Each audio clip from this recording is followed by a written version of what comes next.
Hello, good evening. Welcome to JoyNews Prime. Coming up, NDC flag bearer John Mahama pledges to audit the NPP's claim of constructing 12,000 kilometers of roads if elected, stating there is no evidence to support the claim, more as he begins phase 2 of his Greater Coalitional Tour. Also coming up, African Union High Representative for Silence in the Guns, Dr. Muhammad Ibn Chambas, urges President Akufo-Addo to leave a good legacy as he exits the scene as Ghana's president. My name is Darryl Kwao. We've got details coming up.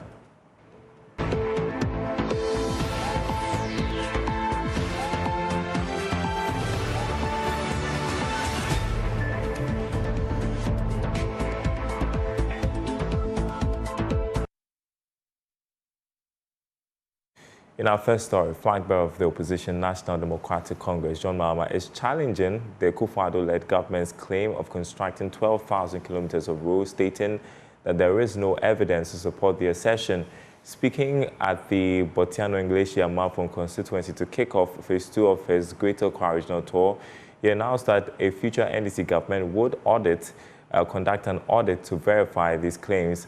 Maxwell Agbaba is embedded with the team and joins us on phone with further updates. So Maxwell, talk to us a bit more about the NDC flag bearer's plans to audit the 12,000 kilometers of roads that the NPP government says it has constructed across the country.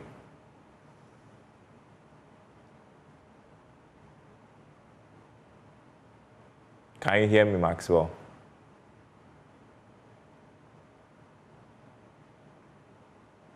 Can you hear me, Maxwell?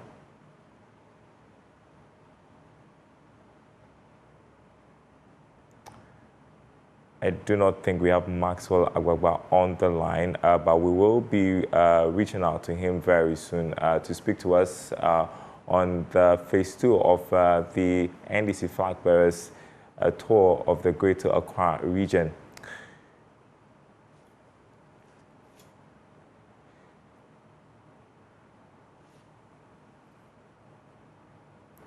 All right, moving on to other stories this evening. The African Union High Representative for Silence in the Guns, Dr. Muhammad Ibn Chambas, is asking President Akufo-Addo to leave a good legacy by ensuring a peaceful election as he exits the scene as Ghana's president.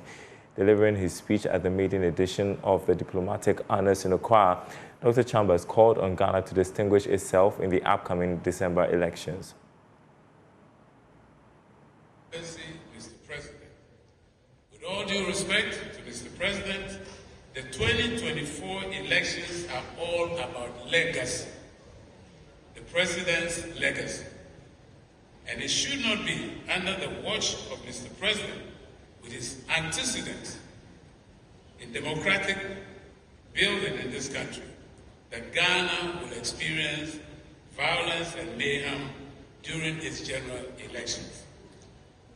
Please, Mr. President, make it your pledge, your mantra, your cardinal goal to deliver elections in which not a single Ghanaian blood will be shed. 2020 was to some extent a blur on our enviable record in delivering non-violent elections. Let it not be repeated. Let us draw a line.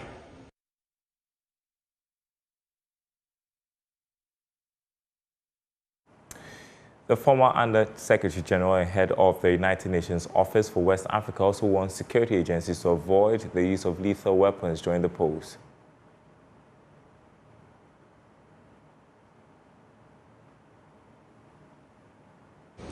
Both General Jedoho again and I have had the privilege of working with our men and women in uniform in several peacekeeping missions, and they have an enviable reputation. They have often acted with commendable professionalism, winning the respect of citizens in missions in which they have been deployed across the world to protect vulnerable civilians. This same level of professionalism is called for during the deployment of our police and armed forces included during the forthcoming elections. Use of lethal weapons is totally uncalled for. The police and their uniformed personnel must take the primary responsibility, with the armed forces in the background coming in only in rare and exceptional cases. We expect our service personnel to be neutral, apolitical, and indeed even-handed in their operations. They should deploy in a manner to ensure the security of the entire process without being intimidating or a deterrent to the citizens coming out in their numbers to exercise their franchise freely and without fear. Then to the Electoral Commission, Dr. Chambas said it was not too late to build trust. He urged the Commission to consider publishing polling station results on its website during the polls. It is not too late to work to win the trust and confidence of all parties and stakeholders in the electoral process.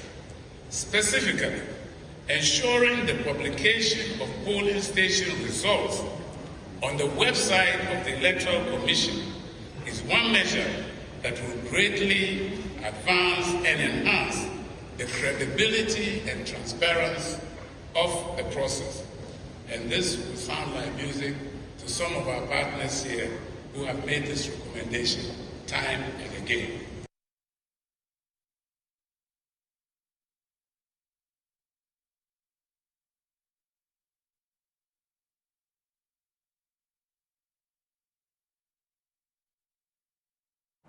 All right, back to a top story where the flag bearer of the NDC, John Mahama, is challenging the Akufo-Addo-led government's claim of constructing 12,000 kilometers of roads, stating that there is no evidence to support the assertion. We can speak with my colleague Maxwell Abagba, who is with the team over there. We understand that the flag bearer of the NDC has kick-started phase 2 of his tour of the Greater Accra region. And so, Maxwell, good evening to you. Hopefully you can hear us this time. Talk to us a bit more about the NDC flag bearer challenging claims of road construction by the Akufo-Addo-led government. Well, he says he has been to different parts of the country. He mentioned that he's been to the Volta region, the Upper East region, and different parts of the country. And the common denominator for the speech from the various traditional leaders that he has met, traditional leaders and opinion leaders, has been the issue of bad roads. And he says that has left him wondering where the President Akufo-Addo-led government actually constructed a claim of 12,000 kilometers of road. He says all the places that he's been to, the chiefs complain about roads, and that indeed if the NPP government and the President Akufo-Addo-led government has constructed 12,000 kilometers of road, it shouldn't be an issue that should be coming up everywhere you go. So he says that the future NDC government will audit the claim, will ensure that it will audit the claim that the NDC is making that it has constructed 12,000 kilometers of road. He says what it is now is that the evidence is not available, and different people have actually attested to the fact that there is no evidence available to back the claim that they constructed 12,000 kilometers of road. What has been topical at the various places that is visited has been the issue of the provisional voters register.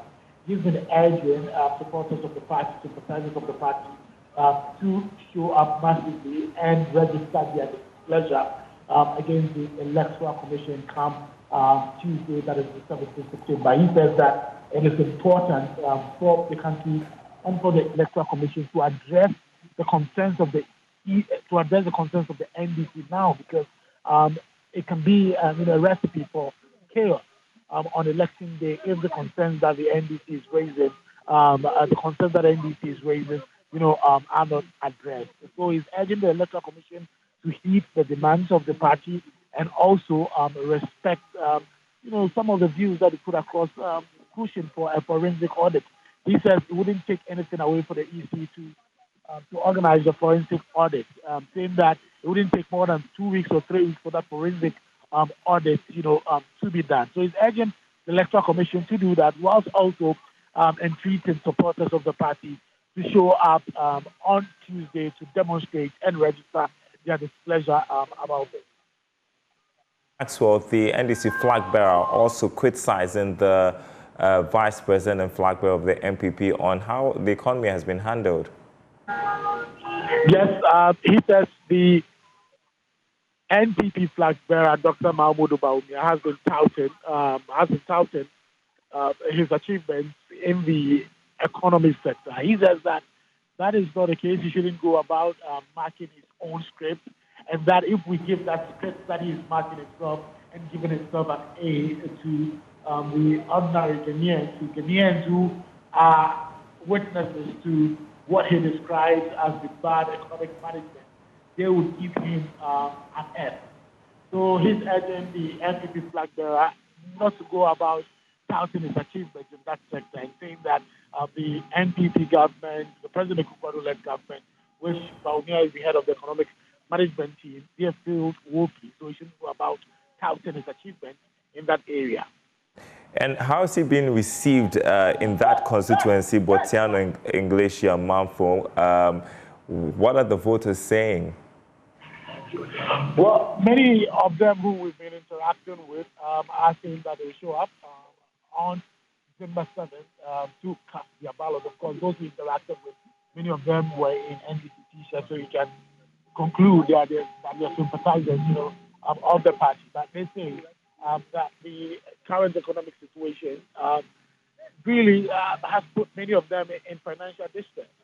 They say that they have to borrow money to survive. They say the salaries, which previously used to take them home, now is no longer a take home in their own, words. So many of them who we've been interacting with are saying that on December 7th they'll show up and then cast their ballot and also register whatever feelings that they're harboring.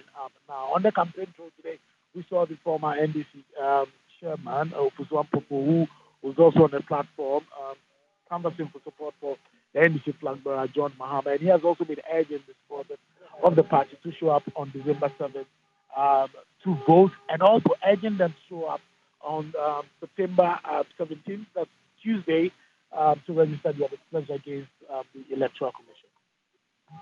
Where his next stop is on this second phase of the Greater Accra tour? I'm not sure Maxwell Agbagba had that question, but that was my colleague Maxwell Agbagba, who is with the campaign team of the NDC, where the flag bearer has been speaking with constituents of Botiano, English and Manfo, questioning the road construction claims by the MPP. Will keep following him on this tour of the Greater Accra region. Now, it's 84 days to the December 7 polls, and today's episode of Voters' Voice, political science students of the University of Ghana Distance Education shared their thoughts on what would inform their decision ahead of the general elections.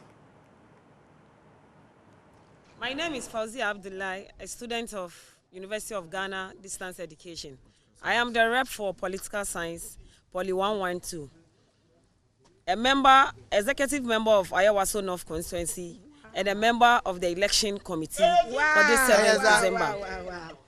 In fact, as I stand here to talk, I'm about to cry. I am so saddened with the state of this Ghana. The Ghana our Nkrumah fought for. The Ghana we are all suffering for. The MPP in power have rendered this country hopeless and useless. There is no future for the youth, no future for the upcoming young ones. In fact, I can't wait for 7th December to vote MPP out.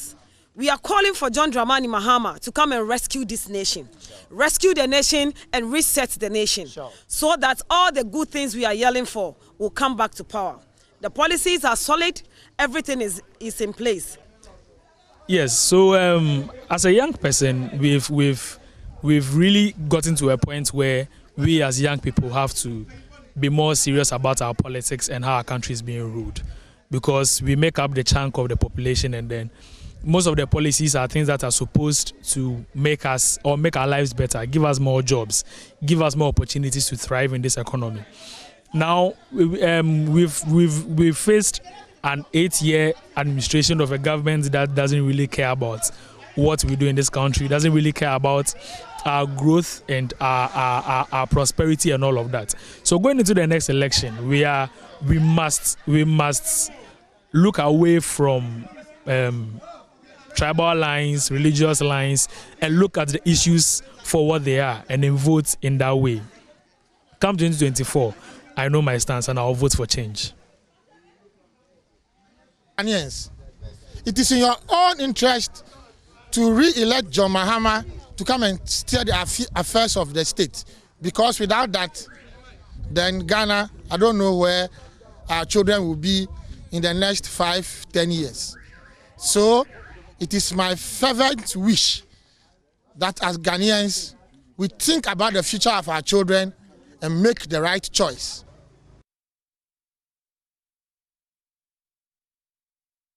All right, away from the elections, the Coalition on Family Values March is increasing pressure on Chief Justice Gertrude Torkornoo to expedite the empaneling of the Supreme Court for a ruling on the 2 pending cases related to the Family Values Bill.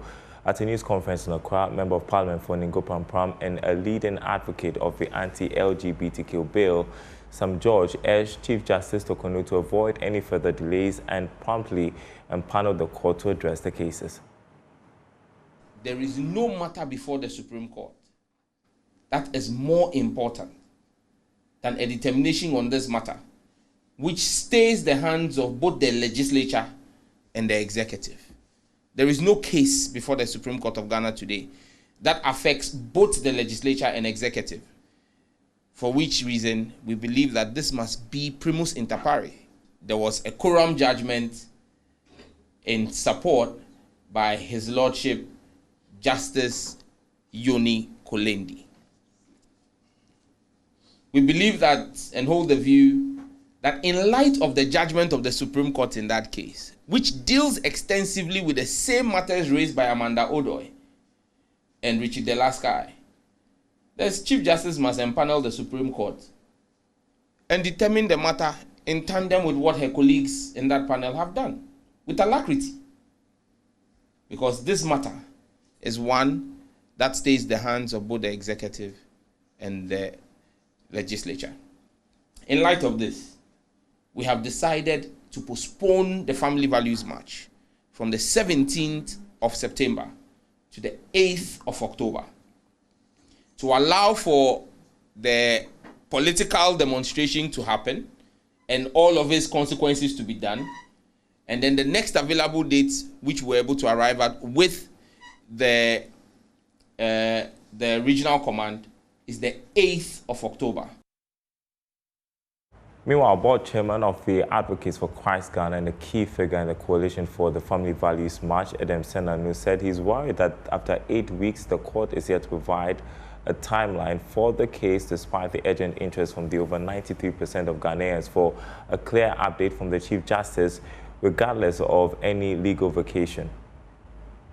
When on the 17th of July, the panel that sat said that they would afford a timely hearing of the matter, we expected almost immediately, within at least 2 to 3 weeks, that the schedule for the hearings of these cases, if the court was so minded to get into the substantive matters, that schedule would have been provided, so that the 93% plus, as you remember the CDD report of 2019-2021, indicated that over 93% of Ghanaians have a certain view on this practice, and that position is no. So if you have 93%, as we know in law, good law is dependent on what the majority believe the norms of the society should be. Nothing could be much more critical than ensuring that the 93% of Ghanaians and their interest in this matter is addressed. And so it's unfortunate that going 8 weeks plus, there is no feedback. Our research shows that various jurisdictions across the globe ensure that even within the legal vacation, all courts sit. There is the arrangement, because justice must be efficient and justice must be delivered for citizens, that even when there's a legal vacation, courts sit and make sure that substantive matters are addressed. And so we find it very curious that such a matter, which is at the heart and very pressing for 93% of Ghanaians, has not found the hearing of the Supreme Court of Ghana. You're watching JoyNews Prime. We're taking a short break. We'll be right back.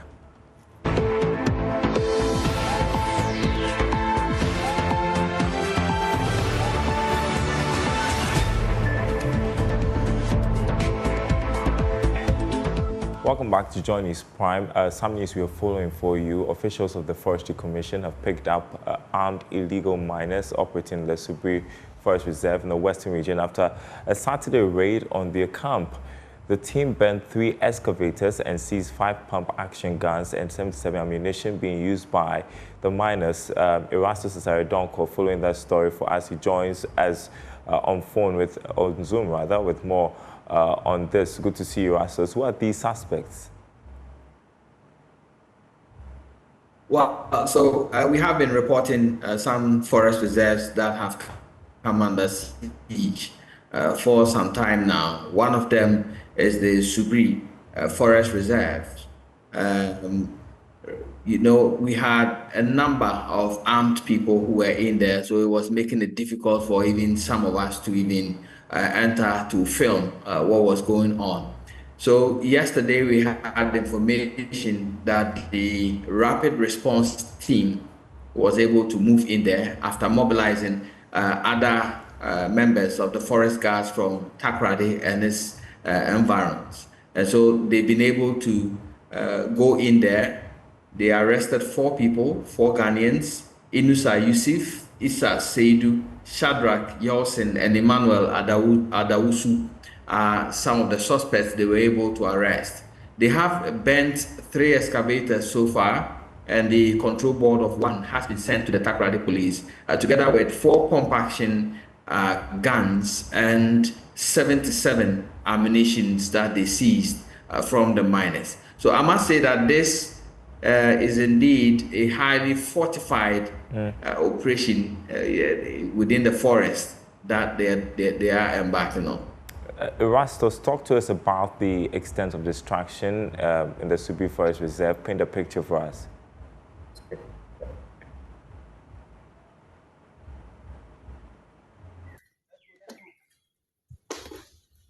Okay.